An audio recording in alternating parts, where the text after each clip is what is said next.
semua, selamat datang di video kami tentang dampak internet pada keunggulan kompetitif. Di era globalisasi dan digital saat ini, perkembangan teknologi informasi dan internet telah membawa banyak perubahan di berbagai bidang. Nah, tanpa perlu menunggu lama lagi, mari kita simak pembahasan selengkapnya mengenai dampak positif internet pada keunggulan kompetitif perusahaan di era digital ini. Tetap simak video ini sampai selesai ya. Assalamualaikum warahmatullahi wabarakatuh. Halo semuanya, perkenalkan nama saya Amanatilah dari Universitas Pamulang. Saya dan teman-teman saya akan menjelaskan materi mengenai sistem informasi manajemen, yaitu dampak internet pada keunggulan kompetitif. Sebelum masuk ke materinya, izinkan saya memperkenalkan teman-teman saya yang lainnya ya.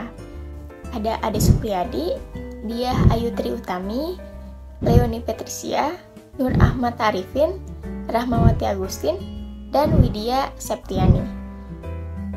Untuk penjelasan materi lebih lengkapnya akan disampaikan oleh teman-teman saya. Untuk pembahasan, yang pertama ada model kekuatan kompetitif Porter. Yang kedua ada strategi sistem informasi untuk menghadapi kekuatan kompetitif. Yang ketiga ada value chain dan strategi sistem informasi. Dan yang terakhir ada dampak internet pada keunggulan kompetitif. Untuk slide selanjutnya, siapakah Michelle Porter?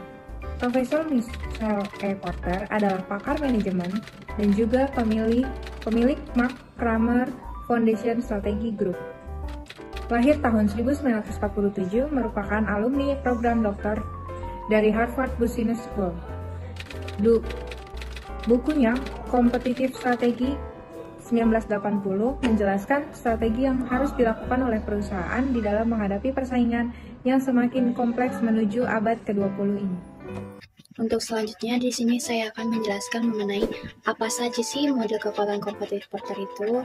Yang pertama ada new market extract, yang kedua ini ada subtotal product and service, yang ketiga ini ada supplier, dan yang keempat ini ada customer. Oke, di sini saya akan langsung menjelaskan mengenai 5 kekuatan kompetitif yang akan menentukan nasib perusahaan. Yang pertama ini ada traditional competitors, di mana semua perusahaan berbagi ruang pasar dengan kompetitor lain yang terus merencanakan dan mencari cara baru yang lebih efisien untuk menghasilkan produk dan jasa yang baru. Dan untuk yang kedua ini ada new market extracts. Maksudnya ini adalah di dalam ekonomi bebas dengan tenaga kerja dan sumber keuangan yang dilakukan secara mobile. Selalu ada perusahaan baru yang memasuki pasar. Dalam beberapa industri, ada hambatan yang sangat rendah untuk masuk, sedangkan untuk industri lain sangat sulit seperti itu. Yang ketiga ini ada substitute product and service, di mana produk yang pelanggan gunakan jika harga suatu produk terlalu tinggi, lebih banyak produk dan layanan pengganti dalam suatu industri akan semakin susah untuk mengontrol harga sehingga memberikan margin keuntungan. Contohnya ini seperti ketika harga pizza mahal, maka orang akan membeli ke produk lain, contohnya ke hamburger yang lebih murah, seperti itu. Untuk berikutnya yang ini keempat mengenai customer.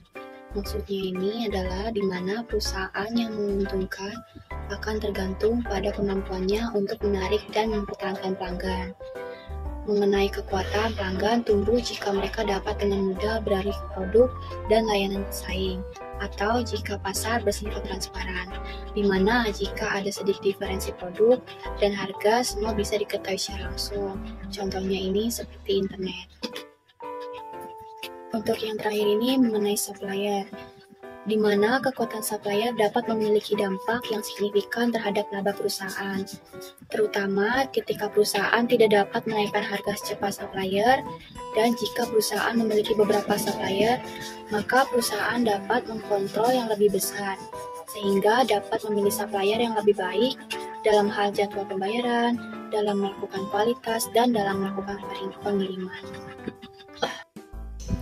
Strategi sistem informasi untuk menghadapi daya saing. Yang pertama itu ada low cost leadership, yang kedua ada product differentiation, yang ketiga itu ada focus market on niche, yang keempat itu ada strengthening customer dan supplier intimacy. Yang pertama ada low cost leadership dengan IS untuk menghasilkan produk dan jasa yang lebih murah dari pesaing, namun dengan kualitas produk dan layanan yang lebih baik. Itu contohnya ada Walmart. Jadi Walmart ini adalah salah satu perusahaan retail terkemuka di Amerika Serikat yang dimana menggunakan sistem semua pesanan yang nantinya akan masuk ke data pemasok. Jadi pemasok akan mengirimkannya langsung. Pada sistem ini itu kasir mencatat semua barcode yang masuk dalam konter pengecekan yang nantinya data tersebut akan masuk ke data pemasok melalui komputer pusat dari kantor pusat. Jadi pada sistem ini itu pemasok dapat mengakses semua data penjualan toko Walmart dari salah satu website. Nah, dengan menggunakan sistem ini itu lebih menguntungkan untuk Walmart. Yang kedua itu ada product differentiation dengan IS untuk membuat produk yang berbeda dan memungkinkan terciptanya produk dan layanan yang baru. Itu contohnya ada Google, ada Apple, dan Netscape. Jadi contohnya itu pada tahun 2018 Google menambahkan dukungan asisten layanan ke Google Maps itu untuk dapat membuat interaksi lebih alami dan juga untuk pengembangan yang mendukung pengembangan pengenalan teks, deteksi wajah, dan pengenalan watermark. Ketiga ini ada fokus market on niche dengan IS untuk memungkinkan strategi untuk memfokuskan pada satu ceruk pasar yang sempit dan spesialisasi. Itu contohnya ada Hilton Hotels dan Harran. Jadi pada strategi ini sistem informasi menjadi salah satu pendukung untuk memproduksi dan menganalisis data penjualan dan pemasaran yang disesuaikan. Sistem informasi memungkinkan perusahaan untuk menganalisis pola, selera, dan preferensi pembelian yang cermat. Customer dan supplier intimacy dengan IS untuk mengembangkan ikatan dan loyalitas yang kuat dengan customer dan pelanggan. Itu contohnya ada Chrysler Corporation dan Amazon.com. Jadi, hubungan yang kuat dengan pelanggan dan pemasok akan meningkatkan biaya peralihan. Selanjutnya, value chain dan strategi sistem informasi yang terdiri dari yang pertama, inbound logistik, yaitu semua proses yang terkait dengan menerima, menyimpan, dan mendistribusikan input internal. Untuk yang kedua, ada operation, yaitu kegiatan transformasi yang mengubah input menjadi output yang akan dijual pada pelanggan. Untuk yang ketiga, ada outbound logistik, yaitu kegiatan ini memberikan produk atau layanan kepada pelanggan. Untuk yang keempat, ada marketing sales, yaitu proses yang digunakan untuk membujuk pelanggan membeli produk yang dijual. Untuk yang kelima, ada service, yaitu kegiatan yang berkaitan dengan mempertahankan nilai dari produk atau layanan kepada pelanggan setelah membeli produk. 3. Ada konsep value chain. Michael Porter mengembangkan konsep value chain. Konsep ini memandang perusahaan sebagai rangkaian kegiatan dasar yang menambah nilai pada produk dan layanannya. Dalam konsep ini, beberapa jenis kegiatannya adalah primary activities atau proses utama. Yang lain adalah support activities atau proses mendukung. Contohnya, support process and primary business process. Dampak internet pada daya saing yaitu pertama, karena internet persaingan yang kompetitif menjadi jauh lebih intens. Yang kedua, ada teknologi internet didasarkan pada standar universal yang setiap perusahaan dapat menggunakannya, sehingga mudah bagi para kompetitor untuk bersaing pada harga saja dan juga memudahkan pesaing baru untuk memasuki pasar. Yang ketiga, karena informasi ini tersedia untuk semua orang. Internet menimbulkan daya tawar pelanggan penyedia dengan harga terendah di web. Selanjutnya akan dilanjutkan oleh teman saya. Oke, selanjutnya saya akan membahas tentang dampak internet pada kekuatan kompetitif. Kekuatan kompetitif adalah faktor yang mempengaruhi persaingan antar perusahaan dalam suatu industri. Berikut itu ada 5 kekuatan kompetitif yang perlu kita perhatikan, yaitu yang pertama ada substitute products or service. Ini adalah produk atau jasa yang bisa menggantikan produk atau jasa yang kita tawarkan nanti.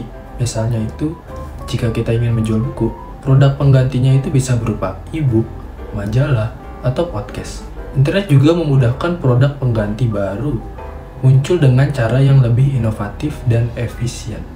Yang kedua itu ada customers bargaining power.